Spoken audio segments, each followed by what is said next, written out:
I I also struggle with ADHD, so like I'll start explaining, like I'll feel like I almost have to go too far back into like, okay, for you to get what I'm about to say, I need to start back here. And then by the time I finish like the back, I'm like, where was I going? I don't know. Who cares? I'm pretty sure Yeah. I have ADHD too. I mean, he's got to get it from somebody. So I ramble. That's fine. That works. It's I mean, I mean, I actually haven't looked into it. Is ADHD hereditary? I haven't really looked into it either. I mean, I've looked more into the autism thing, and there's so many theories of where it comes from and how you get it. One of them is genetics, but whether that's a true theory or not, Sure. I stopped trying to figure it out because it's like, well, what's it going to do for me to figure it out? He still has it, you know. Yeah. So Um yeah, because there's like all theories about ADHD where like it could be from the fluoride in the water. It could be from oh like cell phone like radiation or like 3G and 4G and 5G and all these things could play into I feel like it's um got to be somewhat hereditary. I mean, they told us when we had our second son that there was a 50% chance we would have another one with autism. And autism and ADHD almost 50. go hand, yeah. Huh. Yeah, and autism and ADHD almost go hand in hand. It's very rare that you'll find one with one and not the other. um to have autism and not have ADHD, or like you could have like I don't know about I ADHD think you and have ADHD all by yourself, but the okay. autism usually goes hand in hand with ADHD. So I would assume that maybe it's slightly hereditary. And his brother is great, but either he's just an attention getter or he might have a little ADHD. The younger brother? Mhm. Okay. Can I ask what you say you give Riley medicines?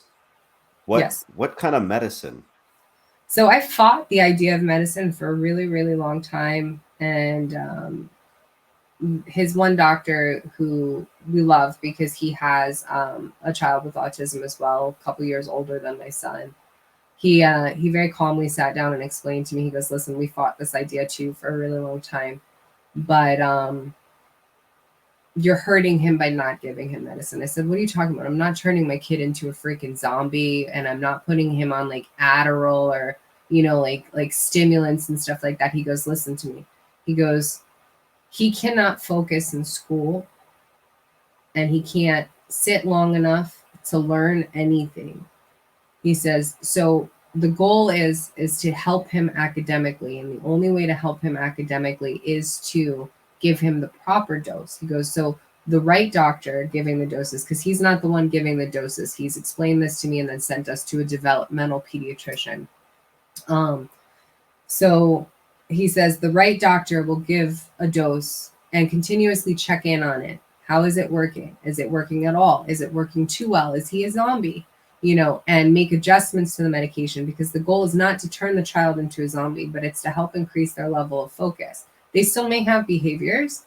Um, However, their focus and ability to actually sit and concentrate on that math problem or concentrate on the words in that book or that picture that's being colored in art class is a lot higher and more probable with a medicine to help him keep the focus than he would ever have on his own. And once it was explained like that, we said, okay, let's look into this. But I still didn't want him on, like full blown controlled substance or anything. So the one medicine he's on right now is it's called guanfacine. It is not in it's not in the stimulant category. It's more of in like a blood pressure category.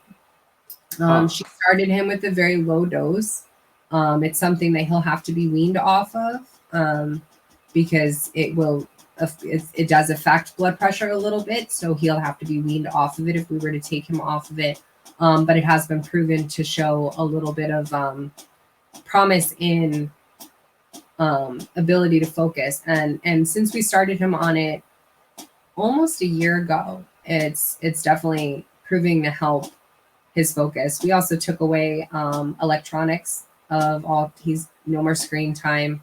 He'll get a movie occasionally with us in the living room, and or he does get to play on his Nintendo Switch occasionally. But we took away all screen time too, because that was recommended that it's overstimulating. There's too much flashing, there's too much lights, and it's too much for him to process, and it stays in his head. So he'll continuously replay the things he sees over and over again in his head, and he'll sit there and he'll just be laughing like someone just told him the funniest joke in the world, and you'll be like, dude, what's going on in there, and he can't tell you, but it's because he watched something funny 4 days ago and he just replays it. Like, he'll tell me now, because he's starting to talk more, he'll tell me now, like last night he's laughing, and I said, what's going on in your head? And he goes, head. And I'm like, no, what's going on in there? What are you doing? And he goes, TV. And I'm like, what are you watching what are you watching in the TV in your head? And he's what did he say? He was allowed to play the Switch when we were sick, because it was just like we were both so sick, it was irritating the game. So he was playing a game called Luigi's Mansion 3, and I watching Luigi Mansion 3, and I'm like, okay, that's great. You might not be allowed to play that one anymore, but okay. He can just replay it. It's just like playing it